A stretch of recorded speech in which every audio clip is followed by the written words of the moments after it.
Welcome to the Squad Show. I'm Sam Ekstrom, Locked On Sports Minnesota. Looking forward to some Luke Braun special teams all 22 takes. Hey, this is Arif Hasan from the Wide Left Substack. I am reporting live at an Airbnb from parts unknown committing crimes they don't want you to know about. I'm Luke Braun of Locked On Vikings. Are you Team Blaze or Team Louie? Let us know in the chat. What's happening? Luke Inman at Luke_Spinman. Remember, guys, when you're making my preseason fantasy gold jacket, my right arm's just a little bit longer than my Oh, left. my God. Okay, shooter. Skol! It's the Vikings Squad, sponsored by Game Time. Everything Minnesota Vikings, every week. Breaking down all the big hits and game-changing plays from the land of 10,000 lakes, the way only the Locked On Podcast Network can. It's time to gear up. The Vikings Squad Show starts now. Okay, so we're dispensing with the player personalities, right? The individual podcaster intros. We just changed jobs too many times. Correct. Well, I mean, we no longer have Kirk Cousins and Patrick Peterson in the video, if that's what you're asking. Welcome to the Squad Show. But they're still in the name drop one. That's important to me. Hey, good. Well, because that's relevant, though. Yeah, that has to be. It has to be former players. Yeah. Get Justin Jefferson out of that one, I think. That's on brand. That checks out. That makes sense. The Vikings Squad Show is part of Locked On Sports Minnesota and Locked On Vikings feeds on YouTube. Find our audio on the Locked On Vikings podcast feed wherever you get your podcast. Thanks for joining us today. You met the crew. We've got a lot to get to, including a Vikings preseason win, 20-10, and plenty of takeaways from the victory over the Texans. How does it affect the 53-man roster projection? Nerdy stat of the day returns because we have real game stats to work off of. And ESPN with their future power rankings, long-term health of the rosters. We see where the Vikings fall in that on an episode that is brought to you by Game Time. Download the Game Time app, create an account, use code LOCKEDONNFL for $20 off your first purchase. And, we'll tie a bow on this early. We talked about how got a great deal at Game Time, like $3 tickets to go to the preseason game and give my kids a taste. And we set the over-under at 1.5 quarters. We would last. And it was a great over-under. Fantastic over-under. Because start of the second quarter, we started to get the, I want to go home. Can we go home? Got the itch. I want to leave. A little restless. Yeah. Started getting that after one quarter, which is very consistent with how they act at home when they're watching on TV. They got about one quarter, endurance. So it could have gone under if we had taken them up on it right away. But of course, we stretched it out. We got to halftime, and we hit the over. Vegas knows, man. Vegas out of there. Yeah. is spooky. Yeah. The bookies really nailed this. That's crazy. They took into account all the variables. They Sharps no. Yeah, dude, their models are unbeatable. They just knew that the Ekstrom patience that we're famous for would get us past that quarter and a half mark. Let's dive in to this game. 20-10, Vikings win. Who cares? More about the individual performances. I'm going to say that during the regular season. Vikings win. Who cares? Yeah, more about the process than the results. More about the process. Show me the baby. All right. Yeah. I want a blistering hot take from somebody. What do we got off of this Vikings preseason win? I guess the most blistering one I can come up with off the top of my head, because I wasn't thinking about that right before the show, has to be, I don't know, Sam Howell is a starting quality quarterback. That's the closest I can get to it. That was a great performance. You could get real gross with it and be like, Sam Howell outplayed JJ McCarthy, and then just ignore all of those contexts that make that a useless thing to say. But you could go there if you wanted to be a shock job. If we wanted to clear out context like a vacuum, right? If we wanted to just say we're only looking at those two quarterbacks, I mean, Sam Howell played better. He did play better. If we're going to do that, Max Brosmer was the best QB of the day. Right. Max Brosmer was so good, wouldn't he? Yeah. Oh, my poor Brett Rippon. Yell at you though, Braun. Yeah, he's good. If you don't adapt to Brosmer, the Gophers people will get mad at you. That's fine. Whatever. I needed to see it on the field. I saw it on the field. I'm on the train. I've stopped caring about Gophers fandom back when I was complaining about who is the guy that replaced Marquise Gray? I forget. Seth Green? That's an actor. Seth Green was Family Guy, he was the Arif. Wildcat 4th and 1. That's the pilot for Mass Effect. yeah, right. It's Joker.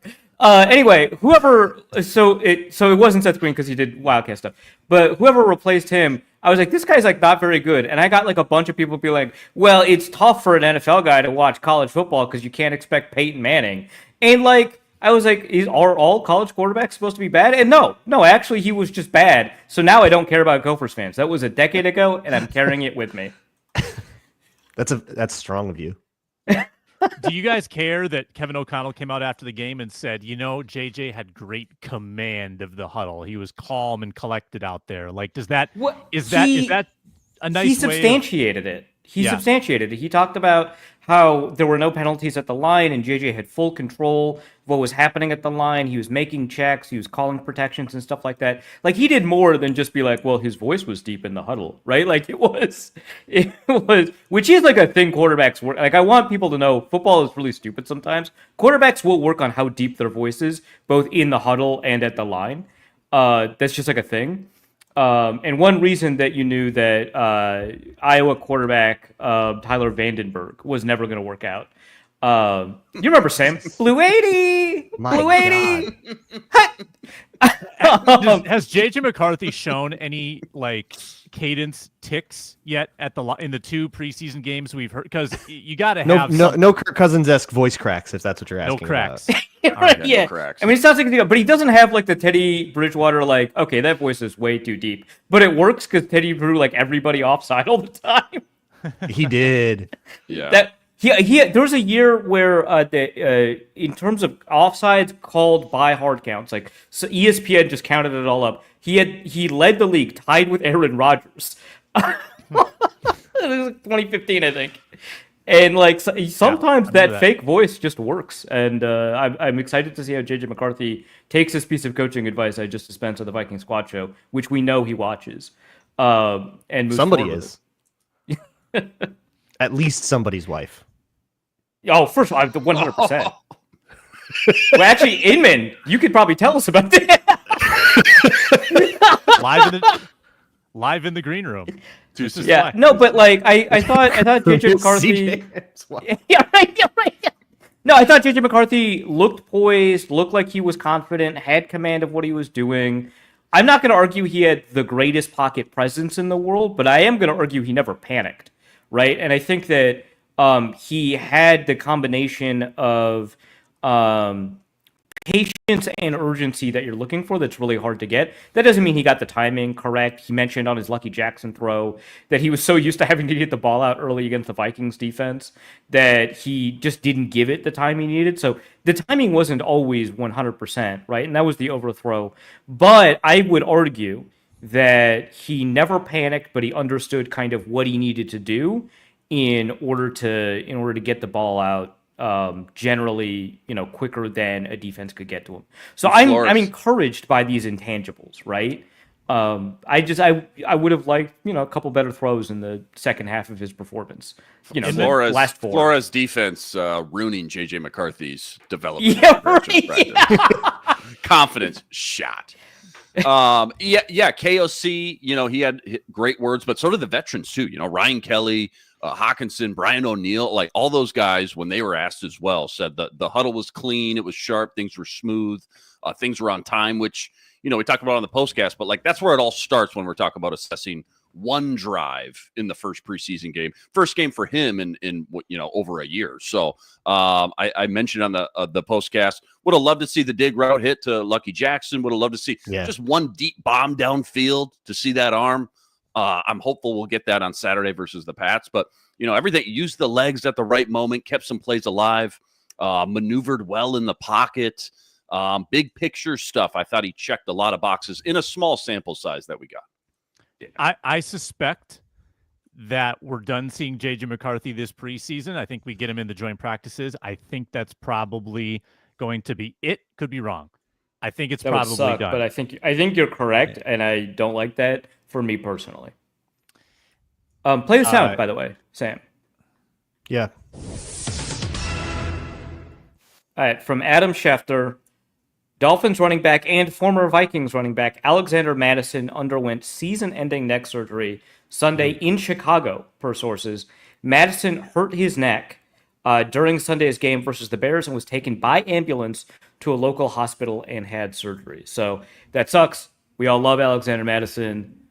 I hope the surgery goes well. It's a daily occurrence. I open up the ESPN app, I look at the news, and someone's having a season-ending surgery. And unfortunately, Rondale Moore added to that list. It is a daily occurrence in the preseason. Someone's getting time hurt. of year.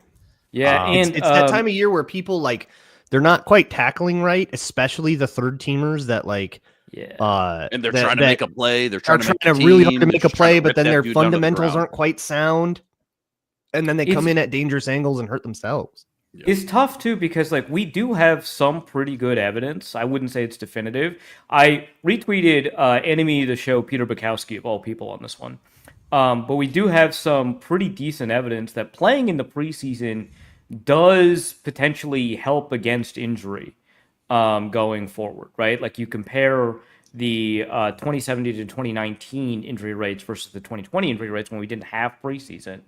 And there was something there that's difficult because the 2020 season was so fundamentally altered versus the 2019 season. So it's not a clean sample.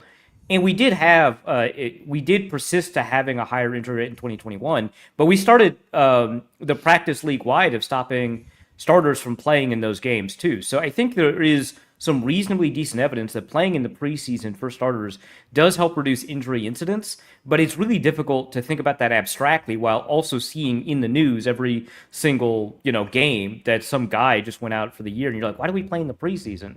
And it's like, well, I know that we're seeing these injuries now, but it might, I'm not going to say with 100% confidence, but it might prevent these injuries happening more often in the regular season. Could be net worth it.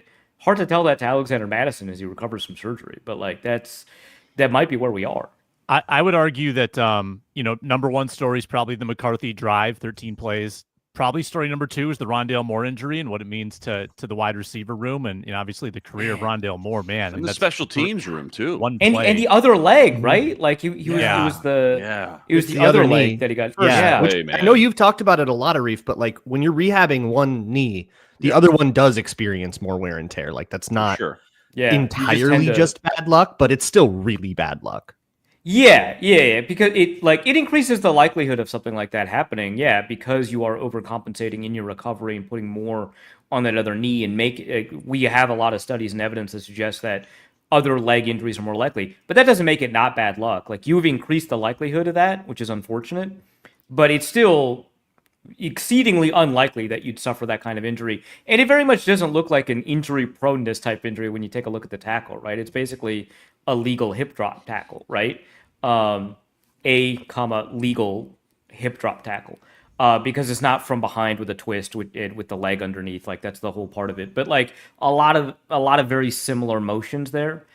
It sucks, man. But, it does, again, this is not a silver lining thing, but, kind of moving forward and advancing the conversation, it does maybe clarify a couple of things from the wide receiver depth chart angle and, open up maybe some opportunities for somebody we didn't expect, like a Thayer Thomas. How hot of a take is this? Inman. Let me rip one off. How hot of a take is that? I don't even know if this is hot. Lucky Jackson is your number 4. Not that hot. Not that hot. That seems to be the case. Yeah, I think a couple months ago. He's the guy. Yeah. Anybody called that? Now's the time to take your lap because you were right. Yeah. I mean, I'm always staking a flag on spring league football guys, right? So I'm always going to take credit for it, even if I've never said it out loud in the show or in text in a post. I'm just going to take credit for it.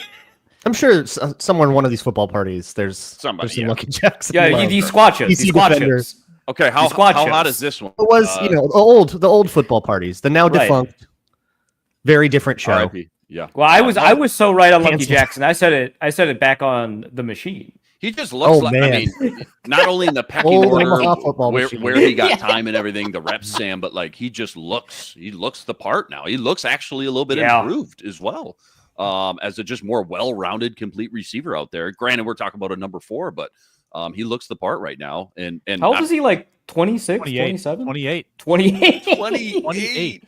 Dude, he's been around, dude. Kurt Warner, the receiver. Taylor Austin, in the chat, hot take Miles Price makes the roster. So this is the start kind of decent 53-man projection, and this is probably what we would have as well.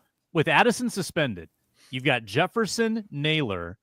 Felton makes it automatically because he's a rookie, not necessarily because he's ready.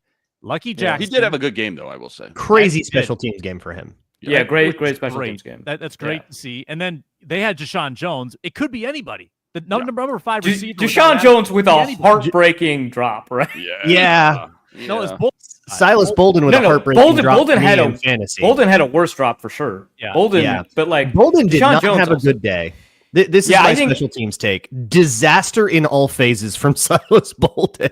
Yeah, terrible punt returns. Because he missed a tackle too. Yeah, I think there was a missed tackle. Just absolute meltdown in special teams from Silas Bolden. For the guy, I mean, I know we were mostly his best shot at the roster was he was an exciting returner at Texas. But the stuff that made him work at Texas, he tried and it did not work. He tried. He tried it. He tried to do the spin around run, cross field, flip the field, do the crazy thing. And it's a different world in the NFL. You're not that much faster than everybody else. You could kind of see it hitting his brain as he was in the back half of that spin, whatever. Yeah. And he's like, oh no, I'm as big as Ben Solak, and had to go down before the tackle happened. In our group chat, Luke Braun just said Ben Solak rule. New rule, Ben Solak rule. You got to be bigger than Ben Solak to be in the NFL. I don't mean to call Ben. Well, I do mean to call Ben Solak. I don't want to pick on him because I'm pretty sure we're the same size, but he's more famous. I do want to pick on him. I'm going with it. Well, it's not just that you're the same size and he's more famous. He looks like a 16-year-old, right? There's you have at least looked like you have begun growing up since we started doing these podcasts. You're now, I wouldn't say you wouldn't get carded or anything like that, but you're now maybe of drinking age. Ben Solak continues to be 16 and has been 16 since he turned 16 from when he was 14 3 years ago. It's just... Babyface. Really, Will Riker, babyface. Speaks to the longevity of this show that, our old intro, long defunct now, our old intro had the clips from, 2022 when we were doing this, and I can noticeably say, man, Luke Edmond looking younger. Luke Braun looking younger. We've Arif aged. Looking the same. Arif looking the same. Yeah, Arif looking exactly the same.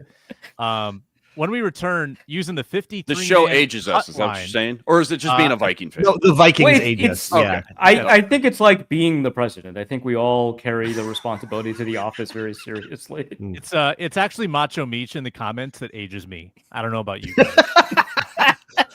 I get it. Who played their way on or off the 53-man cut line? We answer that next.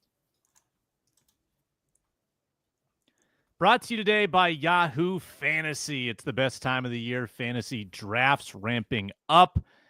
Yahoo Fantasy's turning things up like never before. Have you ever used a guillotine league? Guillotine leagues are now available at Yahoo Fantasy. Every week, the lowest scoring team is eliminated, and the last one standing wins. Spice up your fantasy team. Do something you've never done before. Maybe for 27 years, you've done it the classic way. Well, this is the 28th year of Yahoo Fantasy. Year 28 means you got to make a change. And they've got 28 big new features every day throughout August. They just kicked it off with Guillotine Leagues. Killer new way to play. Make sure you check it out. It can be rough. If you go on the Survivor, for instance, and you're the first one voted out, ouch, that hurts. But if you can be the last one standing, then you get the cash payout at the end from your buddies, and that is a lot of fun. So check it out. All the new features, Yahoo Fantasy and yahoofantasy.com/lockedon. Check it out for more killer announcements as August rolls on. It's Yahoo Fantasy. Sam, can I ask a question about that, Reed? I'd rather you didn't. No. It's a compliment kind of question. Was it on purpose the wordplay with Guillotine League, a killer way to play? Ooh, that is in the copy, so probably. Okay. It is in the copy. Got it. Yeah. Is it in the copy? It might have been improvised. Who's to say? No, it is in the copy. Listen to any other Locked On show and see them reading it the exact same way. I'd rather you didn't. Was so never ends well. Just never ends well. 53-man roster projections. We talked on Game Time. Thursday and Monday about how that could impact or the game could impact things. And now we talk about how it did impact things. So Xavier Scott, I mean, let's talk about the RB3 for a second. Yeah, Xavier let's Scott, go, buddy. Preseason fantasy legend in the making. That felt like an RB3 out there. I don't care if he's playing against backups. That felt like an RB3. I thought I was watching an RB3. I might be on the Xavier Scott train. And also, Arif, you boldly chose Ty Chandler on your fantasy team. I took Trey Stewart, and because I got sniped on Xavier Scott, right? Xavier Scott was the 1-1. Yeah. Yeah. So like I wanted Xavier Scott, and I was like, well, Ty Chandler's probably just going to get like touches, and I don't trust Trey Stewart, so it was tough. But like I was a Xavier Scott guy. I think I had him highest on our group rankings, and that might have been my bold take on the 53 back in May, that Xavier Scott would make it above Ty Chandler. So I've been a Xavier Scott guy for a while. I have another special teams take. Xavier Scott, real good special teams. Great. Yes, because that was Ty Chandler's path. The special teams also stuff. Played Ty Chandler's role as the personal protector on punts, and he made I think a pretty good impact on kickoffs when they went his way on kickoff coverage.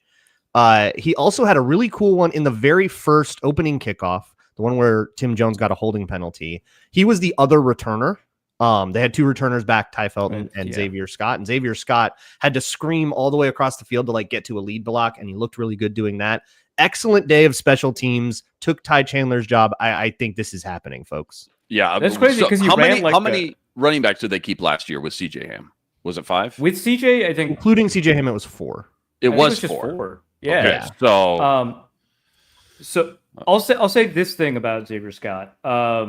One, so he ran like a 4.5 at his pro day in 23, and I think that he's just playing faster than that, which is kind of cool. We don't have his 10-yard split times, which are generally just like a better indicator of running back athletic talent. But like, fine, whatever. We've seen, Kene Nwangwu, we've seen Ty Chandler, we've seen them kind of excel in some special teams roles, right? But when we've seen them play from scrimmage, we understand that like the fact that they've got pretty slow eyes has really hurt them in terms of their ability to be effective running backs when called upon. From what I saw, of Xavier Scott as a running back, I thought that he had reasonably quick eyes. I thought he was making decisions quickly and in phase with the blocking. Especially, I mean, there was like one of the early ones, I think his first one, he just got skinny incredibly fast to get in between two blocks that I did not see the hole for, and he did. Which, I mean, I'm a podcaster, right? Like I would hope, but like still, I have the benefit of being able to watch from the all 22, right? And he just has to make a decision in real time. And I thought that's the kind of stuff that's impressive to me. I think that his eyes are just faster, which is a really critical element of this role. Do you have it? What did he run in 2023 40 time? Was it a 4.5 flat? 4.5 flat. 4.5 flat. Okay. Yeah. Yeah, the only question, I mean, do they keep 5, including CJ Ham, or to Luke's point, like we talked about on the postcast, even does he just come out and supplant Ty Chandler as that RB3, and Ty Chandler's on the outs, two roster spots on two guys that do the same job. I do want to point out that last year the initial 53. I don't know if they made a corresponding move later to fix it. They often do, but last year they only went with 3. They had Aaron Jones, Ty Chandler, and CJ Ham. That was the initial. And then Cam Akers later. Yeah. And then Akers came in later. They may have had an elevation on game day from the practice squad, but that was the makeup. They released Ibrahim, McBride, and Nwangwu, terminated. Oh, Ibrahim. Oh. Yeah. Painful. Can I shout out Joe Huber? Yeah. My guy. Yeah. Joe Huber. Good game. Yeah, he had a great PFF grade. I'm sure you noticed, Sam. I shouted him out on the postcast. Not just a good, the best. The best PFF grade. Yeah, I think a lot of those Xavier Scott runs went behind him and Brandel. Yeah. Yeah, that was good to see, too. I don't know. I mean, we're talking about winners right now. Maybe we'll get to losers or just question marks. Tight end group behind the big 2, and then second and third team offensive line. They use 2 day 3 picks last year. We don't know a lot about those guys still, Juergens and Henry Bird. And Joe Huber comes in. It just makes me feel a little bit better. That some of these young guys are starting to flash a little bit. I'm getting a DM every day about Michael Juergens getting a good PFF grade because I thought he had a pretty bad day. Kind of marred a lot by 2 botched snaps, and I don't know if PFF is including that, but I don't think they are. I think they generally they don't want to assign blame if they don't know. Yeah, they just kind of avoid assigning blame if they can. He's like, he's got an 80. What do you think about that? Like, all right, chill out. I think when you ignore the snaps, which is, aside from that, how is the play, right?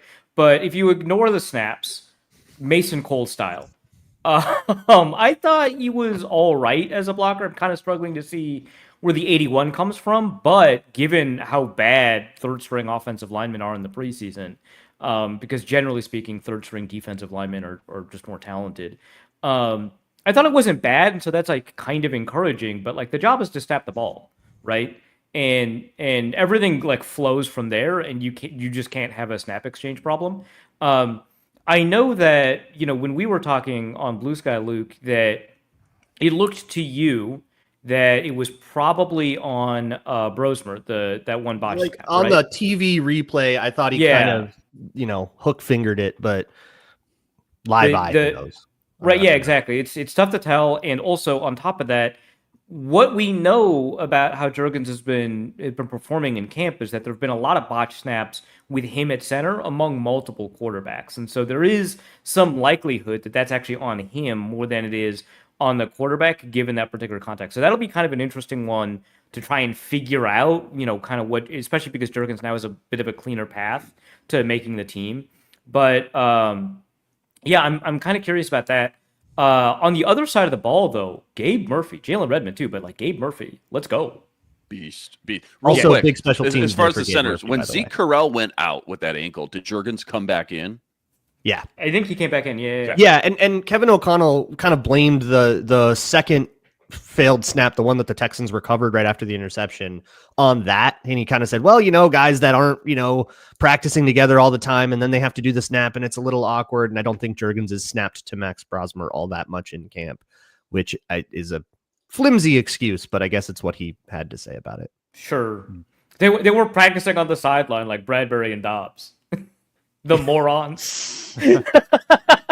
That might be my biggest worry. My biggest low-key worry is not like if JJ goes out with a hammy for 4 to 6 weeks. What if Ryan Kelly goes down? Yeah. Oh yeah, the team has been doing? really excited about Jurgens, and they've not said that publicly. It's been like the Star Tribune people being like, yeah, every time we talk to somebody about this guy, they love him, and I haven't seen it, but I don't know if Ryan Kelly goes down, then I guess their money goes where their mouth is. Is this the year where we are giving major hat tips to like the Vikings practice squad development? If they roster to get like Lucky Jackson, Xavier Scott, Lucky Jackson, Michael Jurgens, who I guess was on the roster last year, but like a handful of dudes. I mean, even someone like Theo Jackson, just the back end of the roster / practice squad, emerging, ascending, developing, kind of behind the scenes, and then taking these roles. That would be huge for I think Mekhi Blackman's and Brian Asamoah's though too. Right, like I think there's something there, Sam, but like I remember like way back in my Dale Norseman days, I made a point about how many like rookies made the roster for the Vikings. And one of the first comments was like, wait, well, doesn't that just mean that like the middle class of the team was just bad? Like which one is more correct? And I was like, that's a good point. And I think like to Luke's point about like Brian Asamoah and like some of the like the middle tier of players, that these kind of bottom of the roster guys that we don't expect to make the team suddenly making the team, it might just be more of an indictment of that middle tier of players than it is, a benefit to the Vikings or a boon for the Vikings that they were able to identify some of these players. Now, mind you, I think you're more correct, Sam. It's just something that we have to keep in mind. Because I do think, in a vacuum, Lucky Jackson looks good. Hey, we got Ivan Pace to start his rookie year, right? Like, there's something about their ability to identify guys who are typically considered flyers or bottom of the roster talent, whether it's the year that they acquire them or 1 or 2 years after that, where they're able to develop and produce something meaningful for the role that they have or expected to have on the roster. So Xavier Scott makes the roster, Lucky Jackson makes the roster, and they're meaningfully better than players across the league at the same, kind of roster slot, like wide receiver 4s, running back 3s, or whatever. I think that that's like a pretty reasonable point, but we do have to just point out, like, part of that is because Ty Chandler was a miss. Part of that is because they kind of got an injury-prone player in Rondale Moore, right? Like, part of that is just because of the other decisions that they made on the roster. Yeah. No question. Let's circle back to Gabe Murphy and let's use that to get into the nerdy stuff. Analytics fans rejoice. It's time to get educated. Whoa, you're blowing my mind right now. With the nerdy stat of the day.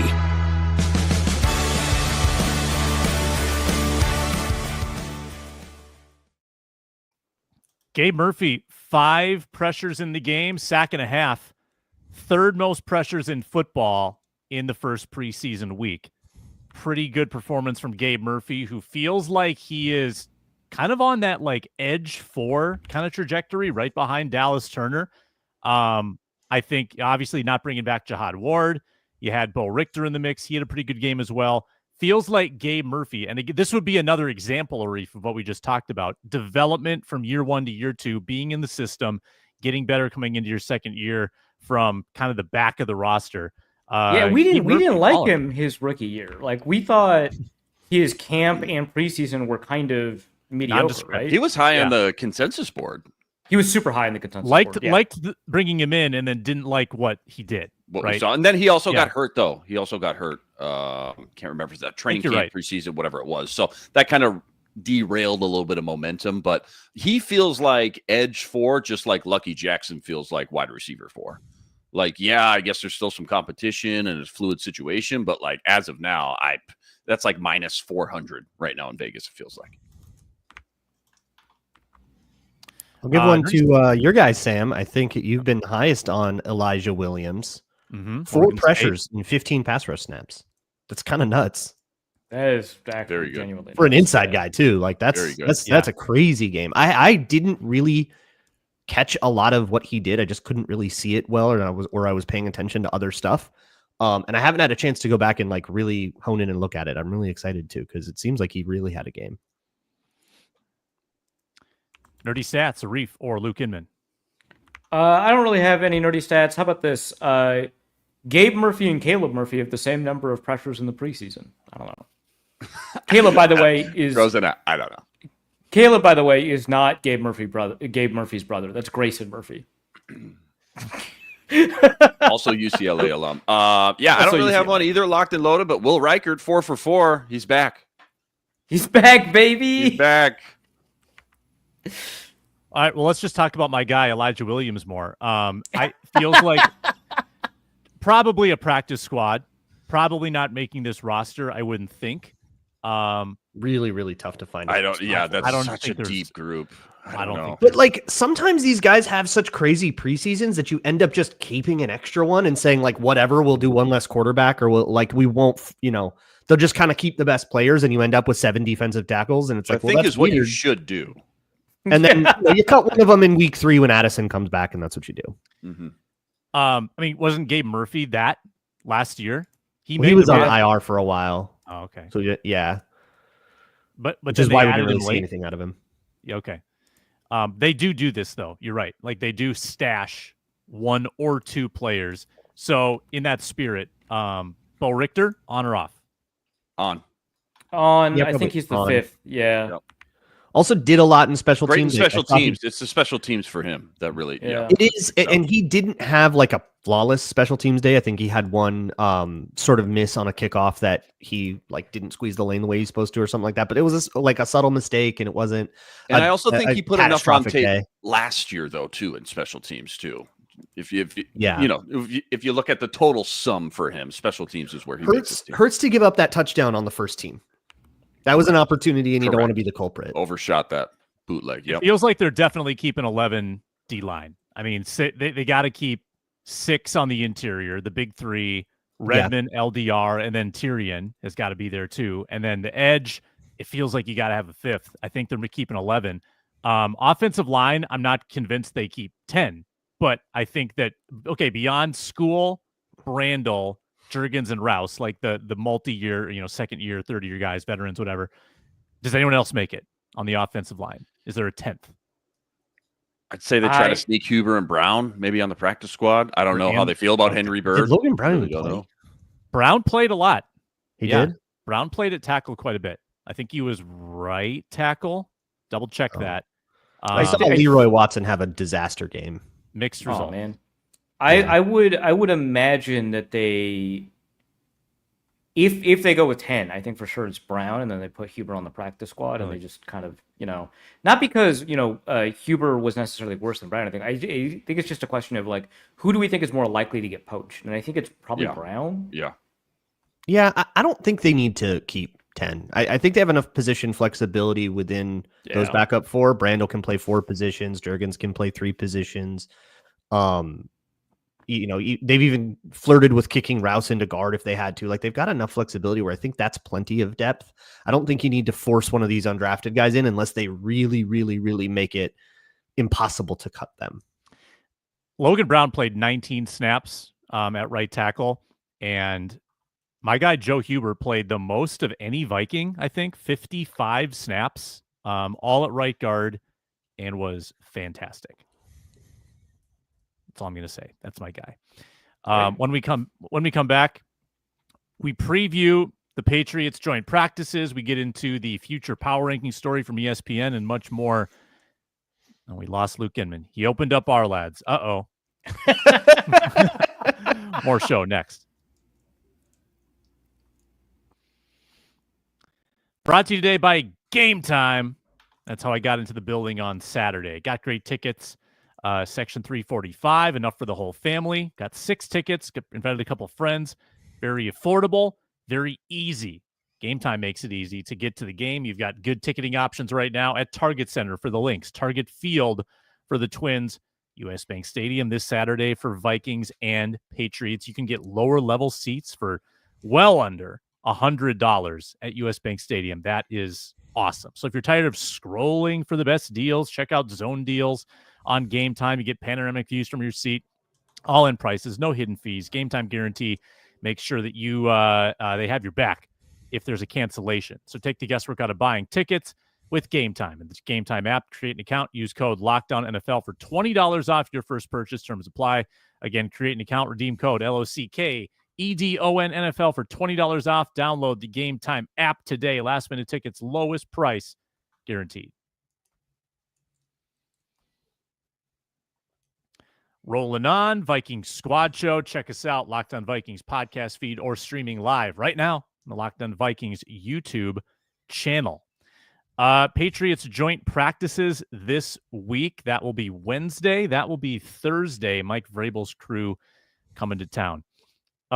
Legitimately, what is your I know we got a lot of like fun former Vikings coming to town, but what is your favorite matchup that you'll be looking for in these practices against the Patriots? I gotta look at the Patriots depth because I think right now my biggest intrigue is on those kind of roster bubble type guys. Like, yeah, Byron Murphy versus Stephon Diggs will be kind of fun to watch, but there's no intrigue in that. I am kind of curious how the non-Jefferson receivers performed against Christian Gonzalez. I've mentioned this a couple of times now. But that, to me, is kind of intriguing, especially because, we don't know if Jefferson's even going to practice. It sounds like maybe he won't.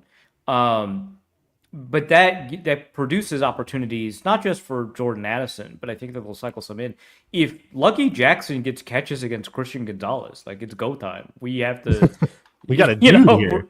Yeah, like we're good, right? Like, so that's going to be part of it. The Patriots don't really have like traditional type edge rushers, right? Like, I'm trying to remember. It's like Anthony Jennings, who is a fine player, but not like a pure edge rusher. So I don't know if we can. It's like get Harold Landry and Keon White. Okay. So I don't know that we're going to get a ton out of like that matchup, but I guess we're not super looking into specifically the offensive line, defensive line matchups. I just want to see how McCarthy handles a different kind of pressure setup to kind of understand if like he can continue to make throws on time and stuff like that in a different environment, given that that's like one of the challenges that he like brought up with the game itself. So I like that broad level matchup is kind of curious to me, especially, and also the Christian Gonzalez one. What are you looking at, Luke? I'm just trying to look at like some of the interesting depths. Oh, hey, Josh Dobbs coming back to town. Yo, let's go.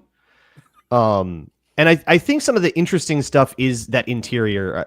Another fun former Viking, Kyrie's Tonga, Christian Barmore, Milton Williams, and how our interior is going to hold up. Good interior. Oh god. Yeah, the interior O-line has had a rough summer. They had a really rough time all of camp. Donovan Jackson has a bad game in the first preseason game.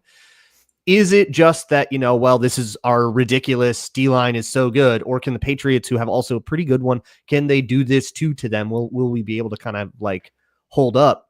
But like on the second team, I was just looking like, let me see Levi Drake Rodriguez do something on this second team O-line. Ben Brown, Cole Strange, Tyrese Robinson. Let me see Levi Drake Rodriguez do a little bit more. I think he had an up and down preseason game. Taki Taimani made a couple of splashes. I don't think that battle's over, and I do think that you kind of only keep one. What about Ben Urasek against Jelani Tavai? Sure, man. If he can't catch against Tavai, if he intercepts JJ McCarthy, what's going to happen to your mentions? Oh, they're gonna melt, dude. I'm cooked. A camp interception on JJ McCarthy, and it's that guy? Is that guy? I see why our lads freezes Inman's computer, because it's happening to me right now. Oh my god, it's so cursed. Yeah, it's unbelievable. Do we have any clarity on the Vikings tight end 3? Is Nick Vanette now on the inside track? The Italian Stallion let me down. I'm not sure. He was behind both Ricci and Urasek were first on the depth chart. You know what I mean? Like he's got right, but like, learn. But like, like, you gotta get the playbook first. Ben Sims immediately took tight end 3 snaps when he showed up. Right, like it happens. I don't know. Like, think about it this way: Laquan Treadwell has 100 more career yards than Nick Vanette, and they entered the league at the same time. Like Nick Vanette is just a guy. It doesn't matter. He's a blocker, and that's what he does. He's also a 10-year vet that's like on the verge of retirement. I don't know how serious it is. Yeah, so I don't know. What was interesting to me is that in the preseason, it looked like Giovanni Ricci was taking fullback snaps with CJ Ham, like having done his like a starter snaps, right? They've been doing that with Urasek too, I think. Yeah, I think it was a lot of Ricci in the fullbacks. I could look at the PFF snap counts. I won't because I don't like to be proven wrong. But I think it was a lot of Ricci at fullback with only a little bit of Urasek rather than vice versa. And I'm kind of curious about that, if that ends up kind of being the way that they perceive Ricci as a potential player, or they were just like, well, we only have one fullback, so. Am I wrong? I'm having a read on that. Are they flirting with cutting CJ Ham and having a tight end do the fullback stuff? No. He has no guaranteed money on his contract. No, you can't be doing this. What in the world are we doing? Just what he said merited the sound. Like, God, you want a hot take? Are they flirting with it? He's older. They save like $2.7 million. Urasek can do that. Do we do YouTube shorts? That's the short right there. What Luke Braun just said. And then the rest of us about it. I'm no happier about it than anybody else. But doesn't that kind of imply they're not going to have a backup fullback? The title of the short would be Vikings cutting CJ Ham ... says a podcaster, but no one says podcaster. You can need the first forward. Says podcaster only slightly larger than Ben Solak. Yeah, so Nick Vanette, he's a guy. He's 31 years old. He had 135 yards last year, did find the end zone 3 times. 32 years old, I stand corrected. Journeyman might still, though, be a perfect tight end 3 in the Johnny Munt vein of tight ends. Like, don't you besmirch Johnny Munt by comparing him to Nick Vanette. What more do you need from your tight end 3 other than what Nick Vanette offers? Like, you need Ben Urasek at tight end 3, Sam. You need him on that wall. I mean, you need Giovanni Ricci. You need the Italian Stallion. But Luke Inman, welcome back. Luke Braun suggested CJ Ham was going to get cut. I say no. I saw him on the first pass pro rep at the game. He was unbelievable. Well, what's it going to cost to trade for Johnny Munn? Could we just get him back? Future day 3. I mean, the way Kwesi spends some of those day 3s anyways, maybe it's worth it. Yeah, I'm very confused. Like I said, second and third team offensive line, but the tight end group as well just didn't really learn a lot, I think, from that first preseason game. And I think there's going to be a big drop-off at that tight end 3 spot from Johnny Munt. And it's hard not to, right? The best tight end 3 in the NFL per KOC. But, maybe it's Nick Van Nett. As far as CJ Ham getting cut, that's a bold take. That's a spicy take for sure. I'm not sure I'm on that train quite yet. Look, But $2.5 million of guaranteed salary or of unguaranteed salary. They're working out tight ends at fullback. Both Jurasek and Giovanni Ricci have taken reps at fullback. This doesn't work for me. I don't know if they're going to decide to do it, but are they considering it? No, I'm looking at the snap counts by drive, which, by the way, check out statbutler.com. Oh, I think this only happened in camp. What only happened fullback in camp? thing. No. Ricci was playing at the fullback position in the preseason game. Oh God. oh, Yeah, but no, that's because Ham was in the starter reps, right? Alongside Brian O'Neill and Jordan Addison. In the past, without Ham, they've just not done fullback formations in the preseason. Okay, that's an interesting point. I think they just kind of want to know. I think probably what's happening is that they're teaching the tight ends more stuff. They're like, hey, sometimes we're going to have to motion into this formation and you have to play fullback, right? It all goes back to the one press conference question I asked that people liked, which was about the illusion of complexity. Season 3 of Breaking Bad, when the guy that makes the good coffee is trying to learn a little bit too much about how to make the meth, and Walter White's like, I think I have to off this guy. Is that happening? Are we learning a little bit too much about CJ Ham's job, Giovanni? I mean, Giovanni's gonna. If you come at Giovanni, he's gonna win that fight. So who's Saul Goodman in this scenario? Who is the sleaziest Viking? Yeah, the sleaziest Viking. The problem is the answer to that would be before he got traded to the Vikings, just based off of the vibes of his face, TJ Hawkinson. But he had a great glow up when he came to the Vikings, right? He looks like a human you can trust. Like now. the logo. Yeah. He does look like the logo. He does. Yeah. In the interest of position switches, number one, Khalif Hailasi apparently is a safety now. I didn't realize that change has been made. They're like, hey, if you want to be catching tip drills. Yeah. I saw a reference tip drills. Good job. Yeah. Tavier Thomas also at safety. Mm-hmm.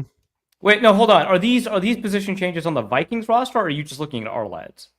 So I saw the start. That did happen in the preseason Tavier game. They both Thomas played safety. at safety. Okay. And you can confirm that. Yeah. Well, Hailasi played the Metellus role a little bit. He was kind of in the slot and around the formation, and he did a whole bunch of different stuff. I don't think he's a significant riser on the. No, I don't think he had a great game. Those 2 picks were really fun and flashy. They were both tip drills, and he had a missed tackle in there, and I think there was a coverage error. You're right, but also you got to catch the tips, right? You got to do that. We got to have those, right? That's same for Ambry Thomas. Catch the overthrow. Good for you. It doesn't move the needle a ton for me. Yeah, that's fair. Inman, stop opening pages. Inman apparently having internet issues this time. It's not our lads. Just, to be clear about the allegations. 3 questions in the chat we're going to get to when we return, plus a look at ESPN's futuristic power rankings. Quick pause.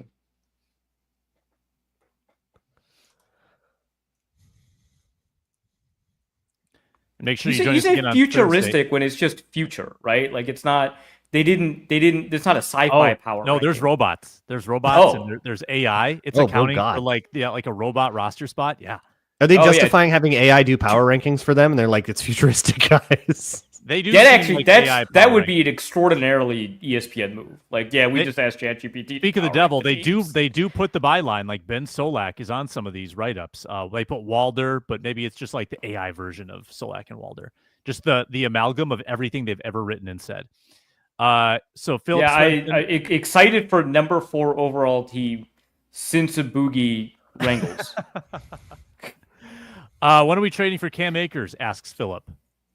Someone's got to get hurt, I think. Yeah, I think this might be a post week 1 trade, but obviously kind of like Xavier Scott, to be honest with you. Yeah, that's the problem. We like these guys. Most compelling former Viking on the Patriots? Asks Sam. I think you got 5-6 options. Dobbs? I mean, Dobbs is eternally compelling, but just in terms of the ability to play, It might still be dogs, right? Because we've got Vidarian Lowe, we've got Kyrie's Tonga. Who else do we have? Bradbury. The Bradbury bar. Can they pressure Garrett Bradbury and the offensive line of the Patriots? And, like, can they pass that test? That's like entry-level test. I'm going with Tyrese Robinson. Move on to the next level. No, I mean, okay, so the guy I'm most curious about is Kyrie's Tonga, mostly just because, like, he's kind of in the... Who is that guy that ended up going to the Colts? Like, TJ Smith or something like that? You know, these big nose tackles that perform well in the preseason and then they cut that guy and everyone's like, what in the world? Why'd you do that? And then they have, like, maybe an okay career after that. I for once would like to be right about one of these guys. And if Kyrie's Tonga, who according to our lads, who we always trust, of course, is starting on the Pats defensive line when they do go 3 defensive linemen, if he can be good, which he's playing next to Christian Barmore and Milton Williams, I am goosing this in my favor as much as humanly possible. If he could be good, I get to be right, and that's the important thing. I'm already at 7. 7 former Vikings as I work my way down the list. We've got Diggs, Dobbs. Oh, right, Diggs. I forgot about that guy. Epps, Marcus Epps, Parker. Marcus Epps! Yo! The Max Bosmer to Marcus Epps interception is going to hit like crack to Minnesota. That's going to be so good, dude. Christian Ellis, who was here for a minute, UDFA. Vidarian Lowe. Player X. Tyrese Robinson. Garrett Bradbury is 8. It's like half their team. Yeah. 8. Half their team. Got 8. Is that math? Is that mathing? Kyrie's Tonga. No, 9. you're right. You're right. No, yeah. As soon I as you think there's find some future Vikings on this list too. There's a lot of similarities in the defenses. Yeah. And like I even thought like, man, if Brian Flores leaves, Gerard Mayo. I don't know if they're still running things the same way in New England, but there's a lot of differences. Or there's a lot of similarities between the kinds of players that you want, so I could see there being some future. Yeah, Sam we got a draft pick for one of those guys, so right. Total loss. Sam Duckler points out Jaquelin Roy is Tonga's backup. Now, he is currently on reserve, right? Yeah, so that's why we didn't name him immediately because he wasn't. You had to scroll down to find him. But on our lads, which again, Inman, stop opening our lads. We'll do it. Dude, it's not on our lads actually, which was minus 350. So if you took the long shot, you won today. We're looking at Xfinity. Figure it out. So I'm on a hot spot. I can't even see you guys. Half you guys sound like robots, which on brand for one of your audio is coming through clear, but your video is just an incredibly muddled mess. One pixel. This is audio. So let's preseason get to for the everybody. Preseason fantasy update. No. Yep, we do need one. Luke wants to hear about it again. Yeah, Lord. let's get to it. I just want to say though what people want to know. By far, as we close this part of the conversation, people Stephon really Diggs, care about this. Yeah, Stephon Diggs is like the hardest practicing receiver I've ever seen, and in this More setting, than Treadwell? he wasn't doing stadium steps, so maybe not. And getting in fights, yeah. I think Treadwell Diggs will is throw gonna be a worth punch, the price of admission. Yeah. Treadwell was doing the work after practice, not so much during. No, he was doing the work before practice. He would do the work during practice fights, and then he would do work after practice. And then push-ups in between reps during practice as well. Yeah, when he dropped a pass, yeah. Which... Right. So he got a lot of push-ups in. All right, let's do a little screen share, show you the preseason fantasy team update. I wish I could see this. No. As much detail as you can give. Be descriptive. Dude, that's crazy. Can you see Luke, it, Luke? Luke, Which it says pixel are you looking at? It says you have 0 points, Luke? That's crazy. That's crazy. Oh my God. I would have sworn that you did well. No, Luke Inman's leading. He's got 40 and a half That's fantasy so points. stupid. Biggest performer, Gabe Murphy, by a long shot. Single-handedly has outscored Sam Ekstrom. Yes. The Jamar Chase of the league. Wow. Wait, LDR got no tackles? LDR got nothing. Dude, last year he led the team in tackles or something like that. For the record, the source I'm using is ESPN box score, and if you want to submit a stat correction, if I miss something, you can do that by Thursday. That's our policy. You get put in the work.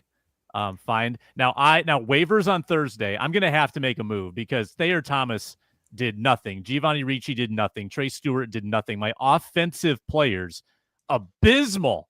Defense held up their end of the bargain. I got one combined offensive point. I'm gonna stick with Ben Yurosek. I #believe. Yeah, I think that's a good move. Although the Nick Vannett thing could complicate. I might have to get rid of Tim Jones though. The special teams guy who's missing tackles. Come on, getting penalties. Yeah. Like the Tim Jones pick was A, because I thought he'd get a lot of snaps, but B, I would get some back end support with a couple of tackles here that are on special teams, and that's not happening. So what in the world? What do I do? So I think I got to get rid of him. Are we doing reverse standings for waiver order here? Correct. So I would get the first pick. Players that were left on the board. Yeah, we got a lot of points on the board. Yeah. High Lassie, obviously. Right. Henry Thomas. Jordan Addison, I would say. And I still think it's the right move not to pick him. He's probably not going to play again. But now you can't pick him up. Yeah, he's not going to play again. Yeah. That would have been a six pointer. I did have the third highest scorer in the entire week, Samaya Vaughn, 6.8 points. He was behind Felton, who was behind Gabe Murphy. But Luke Inman, just Mr. Consistency. He gets Lucky Jackson 6, Deshaun Jones 3, Bo Richter 6, Dwight McGlothern 3.4, Tyler Batty, who batted a pass 5.8. Luke Braun in second with 20. So Luke's worst performer had 3 points, which is better than at least 2 players on each of our teams. That's so nuts. A lot of no-shows. Yeah. Silas was scoring if he catches that one. I was really mad about it. He was 100% scoring. That was in the bread bag. It was perfect. It was like a perfect, like, what are you doing? I don't know, man. That's who threw that, by the way? I totally forgot. Was it Howell? I think that was Brosmer by then. Brosmer. Oh, jeez, dude. Brosmer could have had even. Am I saying it wrong? Yeah. Sam said it at the beginning of the show. You were saying it wrong. I've been saying it wrong for weeks. Dope. You're saying it the way that every single person in Minnesota said it until like the season started for the Gophers last year, and then the announcers were saying Brosmer. Yeah. So here's a good way to remember it. Eric Thompson sent this out on Blue Sky. It's Brosmers before Hosmers. They're nice, helpful mnemonics. Sure. Bring that on Locked On Vikings. Yeah. I think people to consider on waivers this week. Miles Price and Dante Fleming, maybe?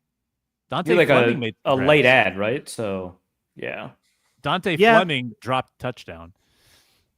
Which means he's got a touchdown target. All right. I can work with that. He's due. He's Red due. Zone merchant. Are you going to drop Silas Bolden, Luke? This is crazy. No. Well, it depends on what you guys do, I guess. I mean, that's true. Yeah, I'm mad at him because somebody that we kick off of waivers, like if we drop somebody on waivers for somebody else, that person is eligible for like waivers going forward, right? So it's like not going to come into play. I'll tell you that right now. If I drop Tim Jones, Mr. Tim Jones, Luke Braun could pick him up. That's not going to happen. I'm off the train. Okay, I was almost off the train after the first penalty, and then the second one. Well, it's over. So I heard someone compare Tim Jones like route running ability. Not that he's really a receiver anyway, but he's like N'Keal Harry. He cannot move. It's like the Titanic trying to change directions. But there were two really pivotal moments in this draft where Arif went with his gut. He went with Chandler over Stewart, and that got him 4.5 points net over Stewart. But later on, I switched from Mish Powell to Elijah Williams, and that worked out well. There you go. Yeah, that's right. That's right. We debated about whether or not we would even let you do that, and mostly because I wanted Mish Powell, I said yes. and that netted me 4.1. So we're going with our gut instinct in this draft. It paid dividends for the one that made that decision. But we'll do our waiver claims on Thursday's show, plus get into what we saw on Wednesday from joint practices. We'll preview the Patriots game, much more coming from TCO Performance Center. For some reason, that didn't strike me right. That's the name of the facility. Luke Inman died again. His router has abandoned him. That's all right. We'll be back on Thursday, Care 11 show on Wednesday. The big return of Reggie Wilson as well. So make sure you check that out here on Locked On Vikings, Locked On Sports Minnesota. We appreciate you watching, listening, commenting, and subscribing. Get us to 10,000 subscribers on both channels, Locked On Sports Minnesota and Locked On Vikings. Thanks, Arif. Thanks, Luke Braun. Thanks, Luke Inman. I'm Sam Ekstrom. See ya.